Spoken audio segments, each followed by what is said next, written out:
Can you tell me how to achieve freedom financially and what I should be thinking about in the context of a world that's changing at such incredible speed? When we're talking about tariffs and recessions and now AI, I've been thinking over the last couple of weeks, like, what should my personal financial strategy be? How should I be thinking about it? Is it a strategy? Is it a psychology? Is it a mindset? What is it that I should be thinking about? This sounds like such a squishy BS kind of answer, but I think there's a lot of truth to this, and I'll explain in a second. It is largely a mindset. My grandmother-in-law, she passed away a couple years ago. She was 92 when she passed away. She, for 30 years, she lived off of nothing but Social Security. I think she got $1,700 a month from Social Security, and she had nothing else. No savings, no pension. She was the happiest person you'll meet. I've met half a dozen billionaires in my life. I'm sure you have as well. None of them were as happy as she was. And the reason was, off $1,700 a month, that was all she needed. She was perfectly happy toiling in her garden, watching birds, going for walks, hanging out, reading from books from the library. Perfectly content with all of that. She didn't need anything else. So she had very little money, but she wanted even less. See, what his grandma had is not contentment, it's time. His grandma had time, which is what we don't have. It's not contentment. And I get what he's saying about contentment. We'll discuss that because it does play a fact. It does play a role and it's facts. But what his grandma had, which is what we are in pursuit of, we just don't realize that's what we're in pursuit of when we're in pursuit of wealth, is time. We want the ability to be able to actually live, to be able to actually do life, But right now, it's 40 hours a week. It's 5 days a week at work, and we only get 2 days to ourselves, which technically is only 1 day to ourselves. And if you're a Christian, you go to church on Sundays, technically you only have half a day to yourself. It's having only 3 weeks of vacation. You work all year round. You work 52 weeks. You only get 3 weeks of that for vacation for yourself. And if you're a parent, now you got to also save some of that for sick days, because your 10 days of sick days is not enough when you have more than one child, right? So you are also saving that for maybe I may need it, right? And even if you earn 300,000, 400,000, so now you're uber wealthy, you're comfortable by every standard in this country. Well, maybe if you live in California or New York, maybe not. But on average, if you're making 300K to 200K, let's go with that even, you're comfortable, but you're still having to spend 40 hours a week at work and only having 2 days to yourself. And okay, now you earn higher, so maybe you have 4 or 5 weeks of vacation compared to 3. By the end of the day, that vacation has to be, you spread that around throughout the year. You're still putting some away for in case somebody gets ill, or at that level, you probably have a good amount of sick days, but you still have to work that vacation time around your colleagues' vacation time. And so you travel for holiday, but you can only be gone for 3 days, then you have to get back, or you can only be gone for 5 days, then you have to get back. When we are in pursuit of wealth, really what we're in pursuit of is time. Contentment doesn't really play a factor there, because like I've always said, I can be so content with having my family of 5 in a 1-bedroom apartment. We're fine with that. We're together. We love being that close together, and live on ramen and hot dogs. We are content with the cheap food, tight in a 1-bedroom apartment. We are okay with that. I only need to work 15 hours a week really to cover those expenses. But I can't even do that. I need to pay for health insurance. A good health insurance requires that I work full time. So even if I get so content with living on the bare minimum, driving the cheapest car that is already paid for, I can't even call the shots on that. One of us, i.e. hubby and I, one of us needs to work full time so we can have health insurance, which is necessary for us and the kids, right? Even if you were blessed to have one parent at home, like it is for us now, someone still has to work. And if hubby's working, it puts a limit to what we can do as a family, because hubby's still having to do 40 hours a week, 5 days a week. And so over the weekend, you spend 1 day a week getting ready for the following week. Fine, he doesn't have to, right? Since a parent is at home, but he has to decompress. And then whatever it is he has to do in the house or for himself, whatever he needs for his own well being. And then you have Sunday. And if you're a Christian, you go to church. Technically, it's only half a day. So it's, and for people who both parents need to work, a lot of them is because it costs that much to pay. They're not making enough for one income to cover rent and food and whatnot. And yes, I know there's room for those who have bitten more than they can chew. And so now they need both paychecks. I said, we'll get there. We'll get there. But for the most part, I think, and he listen, he has a point. I know what he's talking about, but I think when we talk about pursuit of wealth, for the average Joe or Jane, what we're actually after is, we're hoping when we make a certain amount, we can then buy back our time, because we're thinking when we're making 300K, 400K, then I can call the shots on my time. But most of them really at that stage, I think most of them will tell you that's not true. You end up working more than 40 hours a week, right? You end up doing more than 40 hours. And like you mentioned later in the video, a lot of billionaires and whatnot have to deal with the stress of paychecks. They have families that they're responsible for now, right? So, but in a way, if it gives you that flexibility, that's what we're all hoping for. When I make X amount of money, now I have flexibility of time. Now I can actually do 2 weeks of vacation if I want to. Now I'm not a millionaire, so, and I don't make 500,000, so I can't tell you if that's true or not. I'm saying our mindset, that mindset he's talking about, at this stage, it's not really a mindset of contentment in pursuit of wealth. We're not pursuing wealth because we're not content. We're pursuing wealth because we're hoping it buys us time. Now, we've been tricked though. This is where the contentment comes in. We've been tricked to believe, that quality of life you're looking for?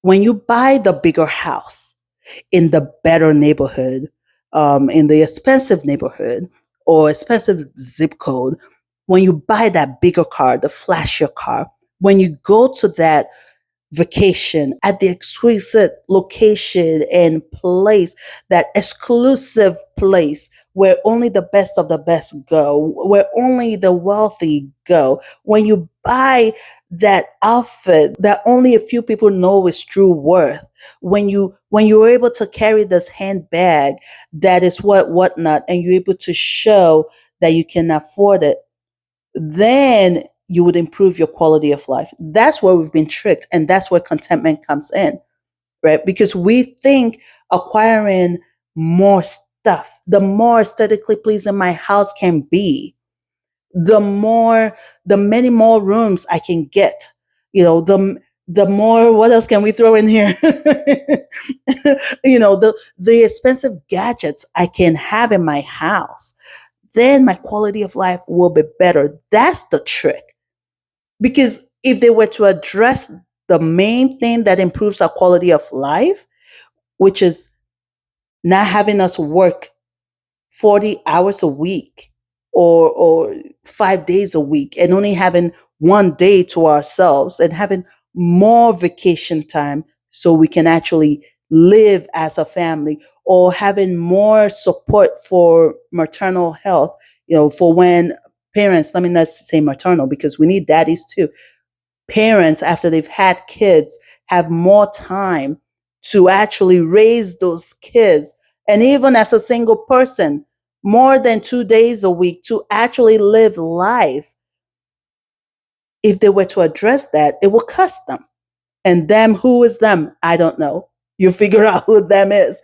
But you see, the companies and the stores and all that, they know what we are in pursuit of is a better quality of life. And they've told us this lie, that to get the quality of life we're in pursuit of, you just need to buy more. You just need to get more. But that's not true. So when you get that, when you understand that no matter what you buy, no matter how you make your house the best it could possibly be and be dripped out in the most quiet, expensive thing you can wear and sit on that first class Emirates airline that I'm hoping to get on someday, you're still coming back to your life of 5 days a week at work and barely having hours in the evening to you and your family to actually do what you need to do. When you get that, then you wouldn't fall for the lies. You wouldn't fall for the trick of having to buy, and spend, and get yourself entrapped into debt. Because you see, they sell this to you and you think it's worth me using my credit card and owing even more money because after all, my life, quality of my life will be better. When you know that's not true, then now you can't make that trade. Now you see, no, I'm not going into debt for a bigger house. I'm not going into more debt for a bigger car. You know, you have to use mortgage for a house. There's nothing you can do about that. But what I mean is now you're getting something you can actually afford. Now you're seeing that, you know what, we can manage a 3 bedroom. We don't need five. We can manage the car we have. We don't need a new one. It's not what improves our quality of life. So there's a threshold. There's a threshold. Um, Once you can afford to pay your bills, right? Now it's about understanding contentment. Before that, if you're not earning enough, contentment is out the window because it's not about contentment, it's about survival, right? But once you've gotten to the part, which a lot of us are, where we can afford our life, we can afford our necessities.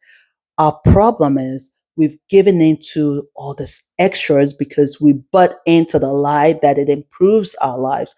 What his grandma understood is that I don't need new clothes or shoes. I don't need that. She's had life experience. It's not even about she doesn't need it. She's not good. No, she's had life experience. She knows there's no value in that, but she gets to do what she wants to do, gardening and all that he mentioned. And so she's content with only having 1,007 every month. She's content. Reality is we have to work the hours we have to work, right? We don't call the shots on our time, unfortunately. That's what it is, and that's what it is, right? But we make it worse when we've gotten ourselves into so much debt or into unnecessary obligations that we don't even have the money left over. We can't even enjoy the fruit of our labor. All that time that we're spending at work and for someone else. I know it pays our bills, but technically we're working for someone or whatever it is we do. We can't even enjoy the fruit of that because what we have left over is chicken change because we've gotten ourselves overcommitted in things that our cash flow every month is so low, right? So, like he said, you have to ask yourself, what type of life do you want to have? What type of life do you want to live, right? So I can still be obligated to 40 hours a week, but at least I can now afford to go to Maldives and not stress over paying for Maldives. We can actually come home after a tedious day and breathe and not fight over money. We don't have to stress and have this financial anxiety over any emergency that comes up. But then he discusses this one factor, a very interesting point. Harvey Firestone, who was a tire magnate 100 years ago, Firestone tires during the explosion in cars 100 years ago, he wrote about this in his biography. He was like, every rich person he knows, once they get money, buys a house that is way too big than they need. Not only bigger than they need, bigger than they want. He did it too. He was like, I bought a house that is way bigger than I want, and it's a pain, it's a burden, but we all do it. And he's like, why? And he's like, it has to be status. And he was like, it's just because we want to show other people. It's not utility. It's not making our lives better. It's actually making our life worse. But we have this evolutionary desire to show people that we've made it. That's true. We do a lot just for other people. What's that saying? We spend money we don't have to impress people we don't know. I think it's human nature. It's one of two things. One is human nature, right? We like to be admired. It's just natural human nature. We want to be held in high regards. We want to be admired. We want to be seen as people doing things right. And a way for that to happen is based on our appearance, the things we do, where we live, where we vacation, the people we vacation with, and move the circles we move in, how we look. Yes, and I do believe, as much as we want to deny it, it does play a role in getting you into certain rooms. So, yeah, on one hand, it's human nature. And then on the other hand, it's also because we've butt into the lie. We've butt into the lie that that leads to happiness. Once again, is what we've been sold to by they. Who is they? They who, I don't know, fill in the blank. We've bought into the lie that it brings happiness or it would make us happier. And that's why you see a lot of wealthy people who still end up being unhappy. Yeah, it makes you comfortable, but it's not what brings happiness. But if you can take yourself out of that cycle, out of that system, like he said, out of the rat race, and learn to be content with what you have, understanding that the true improvement when it comes to quality of life is calling the shots on your time. But now that we can't, let's not get ourselves into more headache by roping ourselves into the mindset of buying more, more, more. And for a lot of us, when we've hit that level of earning where you're now making 200K, some of us are okay with 200K, we're perfectly comfortable with 200K, then you now have to ask yourself, is it worth putting in all the extra grind just because you want to move up the corporate ladder? Is it worth putting in all that extra time just because you're like, oh, 300K, if I can make that commission and now get 300K every year, is it really worth it? What do you think? Do you think that's true? Like I said, I agree with him. I agree with him in that sense. I just think we're not looking at the deep factors, but he is right. He is right. Contentment is a major part of it. And if we can get that, that may affect our economy as a consuming economy. I mean, if we don't consume, we, i.e., Americans, if we don't consume, what happens to the world economy? Oh, shoot. I want to see the comments. All right. Thank you all for watching. I'll see you in the next one. Bye.